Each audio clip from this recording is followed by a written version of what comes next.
दोस्तों, सफल होने या लक्ष्य तक पहुंचने के लिए आपके पास अच्छी तैयारी से ज़्यादा सही और पूरी जानकारी सही समय पर होना बहुत ज़रूरी होता है। इसलिए जो भी आपके छोटे बड़े सवाल डाउट होते हैं वो आप हमसे शेयर करते रहते हैं व्हाट्सएप, इंस्टाग्राम और कमेंट के माध्यम से। सीईटी एग्ज़ाम यानी कि chief minister super talent children coaching scheme exam से रिलेटेड कुछ ऐसे सवाल जो आपको इस एग्ज़ाम को क्वालिफाई करने में काफ़ी हेल्प करेंगे, हमसे आपने पूछे थे। तो सभी सवालों के जवाब मैं आपको इसी वीडियो में देने की कोशिश करूंगा। पूरी वीडियो को ध्यान से एंड तक देखें। उससे पहले वीडियो को लाइक करके शेयरिंग ज़रूर करें और चैनल पर अगर आप पहली बार हैं तो सब्सक्राइब भी कर लेना, क्योंकि यहाँ पर आपको इसी तरह से सारे अपडेट सारे डाउट आपके क्लियर होते रहते हैं। पहला सवाल है गायत्री देवी का। सर आए हैं क्वेश्चन कि जेईई और नीट क्या होता है। देखिए, आप एग्ज़ाम तो देते हैं लेकिन उससे पहले आपको क्लियर ये होना चाहिए कि जेईई और नीट होता क्या है।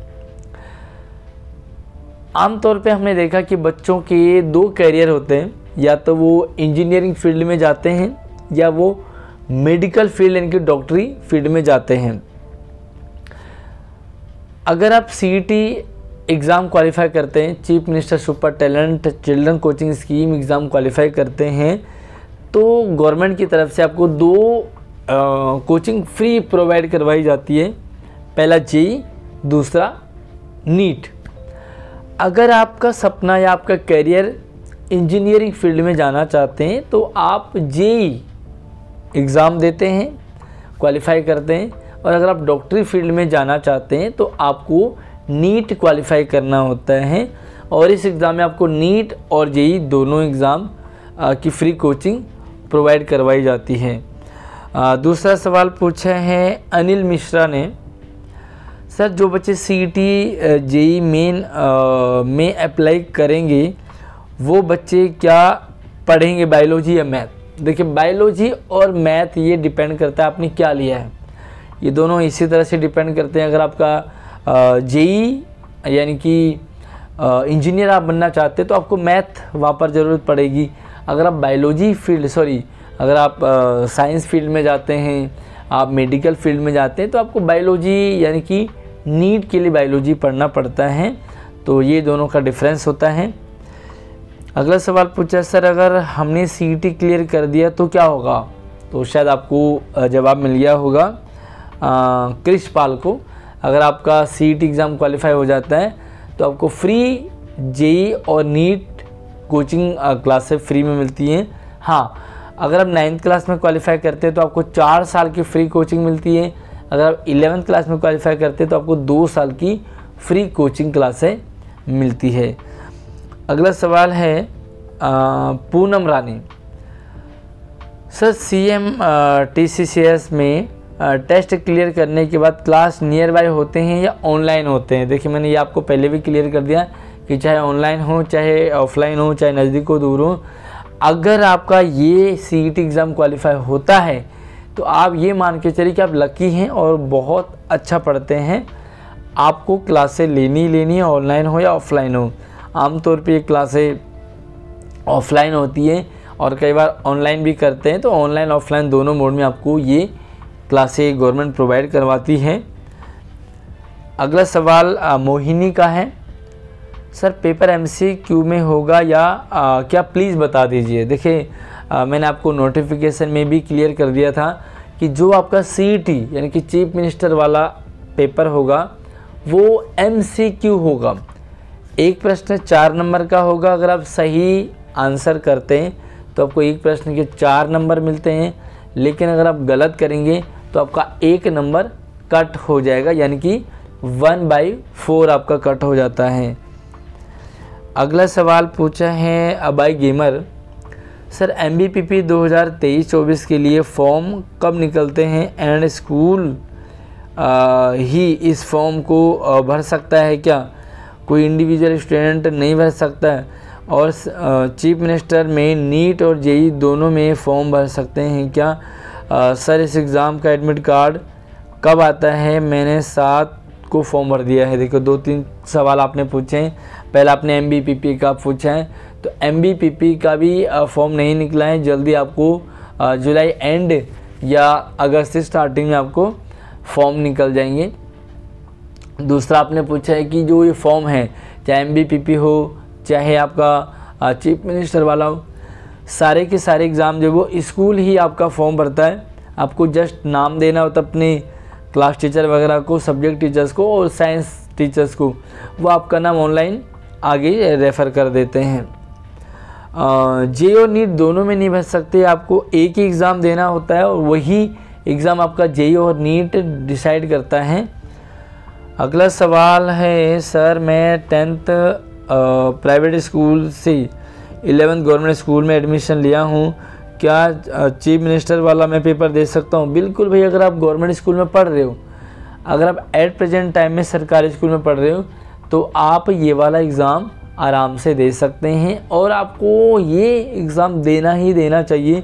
फॉर्म अगर आपने नहीं भरा है तो लास्ट 11 तारीख है, 11 तारीख से पहले आपको फॉर्म ज़रूर भर लेना है, क्योंकि ये अच्छी स्कीम है, आपके लिए बिल्कुल फ्री प्रोवाइड करवा रहा है।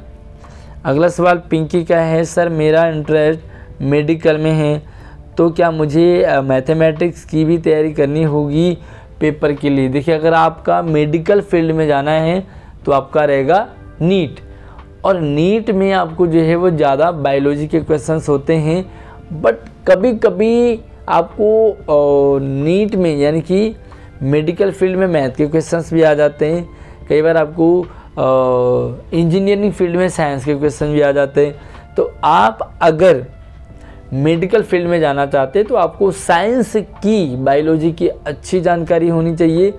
अगर आप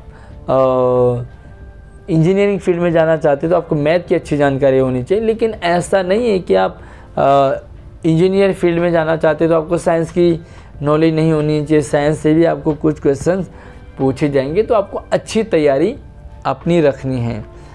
अगला सवाल है, sir in the previous year paper of chief minister the question are come from biology and there road, this question are also for G student, so I am confuse, should I read the biology chapter और note? देखिए, मैंने अभी आपको clear किया कि थोड़ा बहुत इधर उधर से आपको क्वेश्चंस पूछ लिए जाते हैं।